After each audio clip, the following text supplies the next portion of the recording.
19h, vous regardez Al24 News et merci de nous rejoindre pour cette nouvelle édition. Tout de suite les titres. Le président algérien est à Pékin pour une visite d'État en Chine à l'invitation de son homologue Xi Jinping. Objectif, renforcer la coopération entre les deux pays.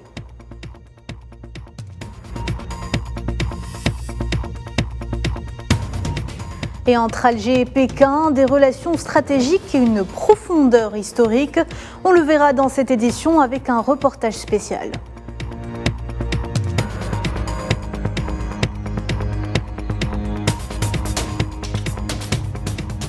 Le pont de Crimée, la cible d'une nouvelle attaque. Moscou accuse Kiev, mais aussi Washington et Londres. Vladimir Poutine annonce dans la foulée la non-reconduction de l'accord sur les céréales qui prend fin ce soir à minuit.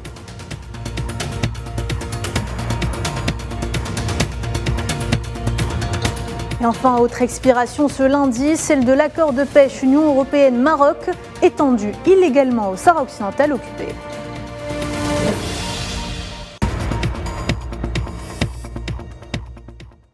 Bonsoir à tous. La coopération algéro-chinoise à l'honneur. Le président algérien Abdelmadjid Tebboune est arrivé ce matin à Pékin pour une visite d'État en République populaire de Chine à l'invitation de son homologue Xi Jinping. Cette visite intervient dans le cadre de la consolidation des relations solides et enracinées et vise à renforcer la coopération économique entre les deux pays amis.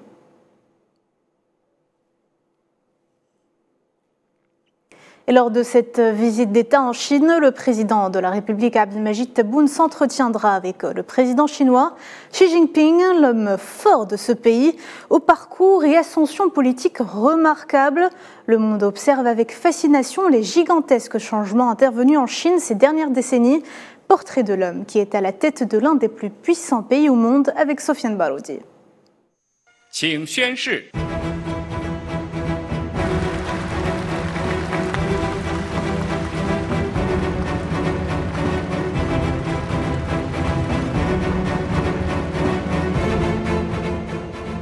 L'homme le plus fort depuis Mao Tse-tung. C'est ainsi que les médias chinois qualifient le président Xi Jinping. Fils d'un grand combattant communiste, exilé à la campagne dans sa jeunesse pendant la révolution culturelle, il a travaillé comme cultivateur avant que le parti communiste ne lui ouvre ses portes. Il a gravi les échelons de la gloire portant le rêve chinois et le projet de renaissance glorieuse du grand peuple de Chine qui lui servira de slogan dans son parcours politique à la direction de l'une des machines économiques les plus puissantes du monde.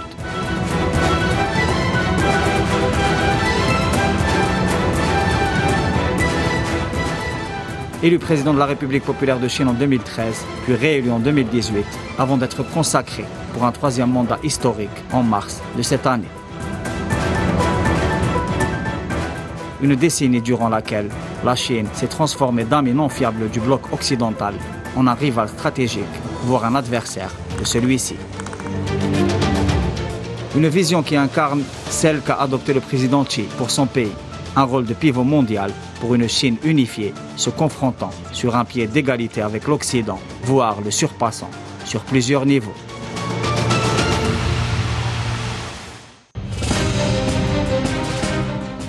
Un dépassement auquel aspire le président Xi Jinping afin de briser l'hégémonie unipolaire et de parvenir à construire les bases d'un système international aux multiples pôles.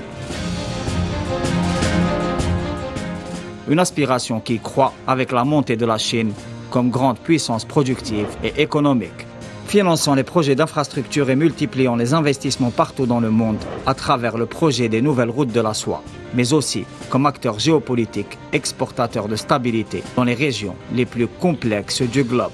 Mais surtout comme défenseur historique des droits légitimes des peuples opprimés face au colonialisme moribond.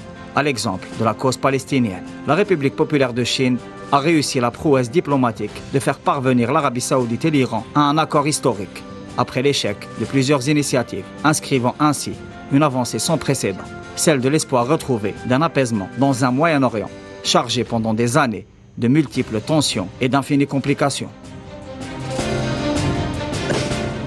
Dans la conjoncture actuelle du conflit de haute intensité en cours en Ukraine et celle de la montée des tensions belliqueuses en mer de Chine méridionale, le président Xi Jinping a réussi à imposer son pays comme pôle d'attraction internationale, mais surtout comme facteur et acteur de l'équilibre dans un monde secoué par l'instabilité politique et les crises économiques.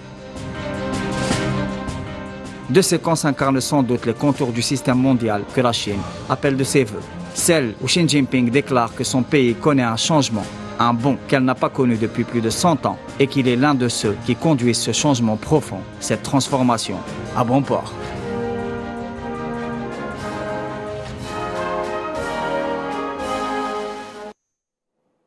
L'Algérie et la Chine, deux pays qui entretiennent des relations profondes, des relations qui se développent au fil des années, comme en témoigne la signature du deuxième plan quinquennal de coopération stratégique globale 2022-2026. Une coopération stratégique globale sur l'axe Alger-Pékin, soutenue par les deux pays avec des efforts conjoints et une vision géopolitique commune à l'échelle des développements actuels et des défis mondiaux. On revient sur ce reportage, il est signé Sohila Kelal.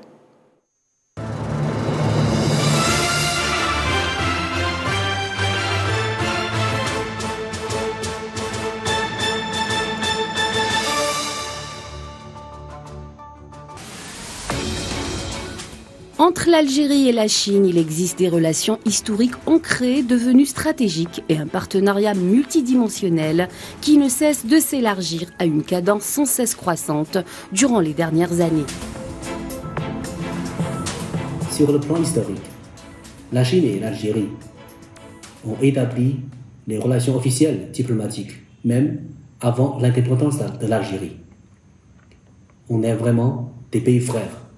Et on a mené une amitié de sang et de fer. La relation entre l'Algérie et la Chine est une relation historique profonde et enracinée. C'est une amitié traditionnelle, comme la qualifient les amis chinois. La Chine fut également l'un des premiers pays à reconnaître la République algérienne après le recouvrement de la souveraineté nationale. À l'aube des années 2000, je pense que les deux pays se sont dirigés vers d'autres horizons qui ont approfondi la relation traditionnelle qui existe entre eux.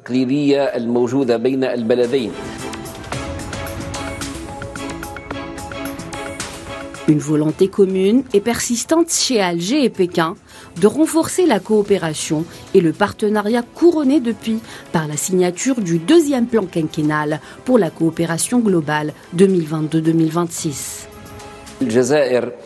L'Algérie fut l'un des premiers pays arabes à avoir signé un partenariat stratégique global avec la Chine.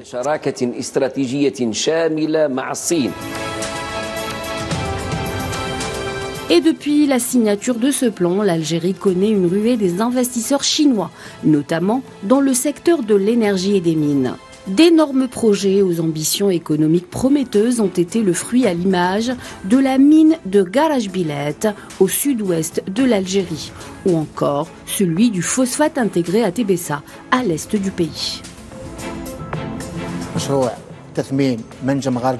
Le projet de valorisation de la mine de Garachbilet en partenariat avec l'entreprise Ferral, filiale du groupe Sonarem et le groupe chinois SMH, composé de 3 entreprises chinoises. Ce projet est en cours de développement entre les deux pays pour créer 2 entreprises mixtes pour le traitement du fer d'une capacité d'1 million de tonnes annuellement. Le projet intégré de phosphate en coopération entre l'entreprise Asmidal et le groupe national de la production et de l'exploitation minière Sonarem d'un côté et les entreprises chinoises Yuan et Yunnan.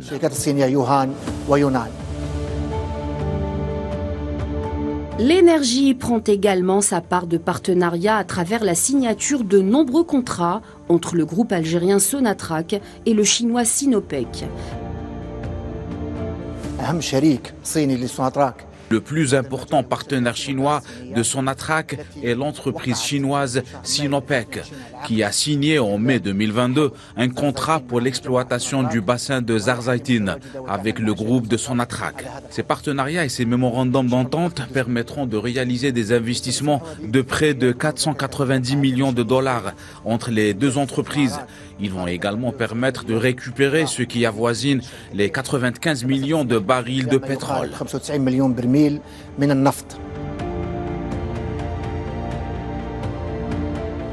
L'année 2018 marquera alors un tournant dans l'histoire des relations algéro-chinoises. L'Algérie rejoint officiellement l'initiative de la Route de la Soie, un projet chinois stratégique à travers lequel Pékin perçoit Alger comme la porte qui mène au cœur de l'Afrique.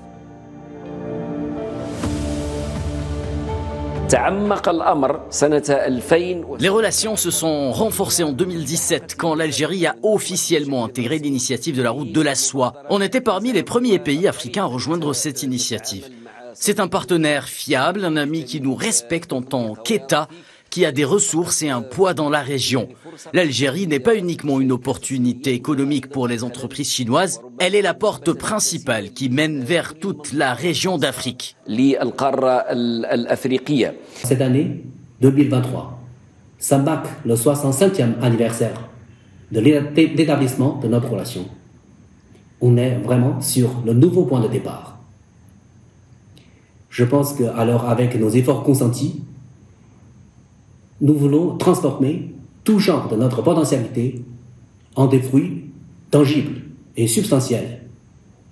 Et surtout, nous voulons ouvrir un nouveau chapitre et ouvrir encore une belle perspective pour les générations suivantes. La profondeur historique et l'ambition portée par une vision sur des relations prometteuses à l'avenir font qu'Alger et Pékin marchent d'un pas assuré vers l'accomplissement d'une entente géopolitique sur la base des transformations en cours. Et voici qu'aujourd'hui, le groupe des BRICS ouvre grandes les portes à une adhésion de l'Algérie avec un franc soutien de la Chine. Sur le plan stratégique, la Chine et l'Algérie œuvront ensemble à construire un nouvel ordre mondial plus équitable, plus juste et plus équilibré. Les autorités chinoises ont annoncé que Pékin soutient totalement l'adhésion de l'Algérie aux BRICS. La banque de cette organisation a elle aussi offert des prêts et des investissements sans aucune condition politique, contrairement à d'autres. Il n'y a aucun doute que ce sont là des intérêts réels et clairs pour l'Algérie, sans parler du côté géopolitique que représente cette organisation comme alternative qui permettent au pays de travailler avec d'autres partenaires. Assurément, les relations algéro-chinoises se renforcent et s'approfondissent. En témoigne la hausse exponentielle du volume des échanges bilatéraux, gage de la volonté commune des dirigeants des deux pays de saisir toutes les opportunités visant à densifier et à développer la coopération.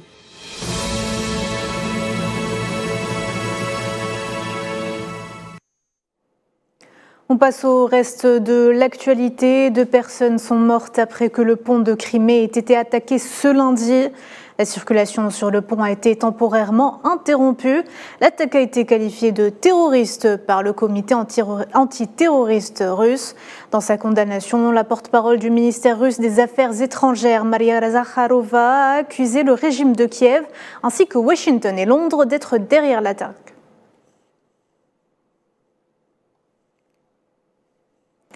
À noter que le parquet de Russie a dénoncé une attaque terroriste de la part des services de sécurité ukrainiens, annonçant l'ouverture d'une enquête. Et sur le terrain, l'Ukraine a affirmé ce lundi avoir repris 18 km² aux forces russes sur l'ensemble du territoire ukrainien en une semaine, dont 7 km² autour de la ville dévastée de Bakhmout à l'est.